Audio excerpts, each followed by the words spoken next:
İstiklal Marşımız irticai faaliyetten içeri atılabilir. Çok tehlikeli bir marştır. Onun için zaten ne söylediğini anlamaz hale getirdiler. Onu eğittiler, büktüler. Ne söyledi? Korkma sönmez bu şafak. Korkma sönmez bu şafak diyor sanki Akif. Nasıl ya? Sönmeyen şafak mı? Korkma sönmez bu şafak. Öyle mi diyor Akif?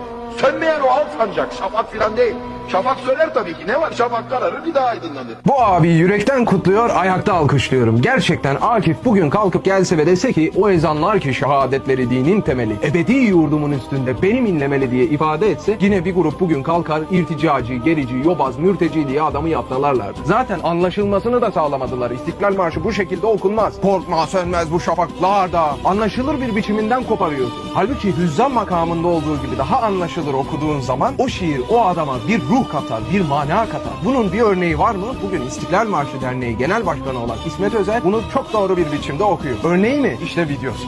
Ben ezelden beri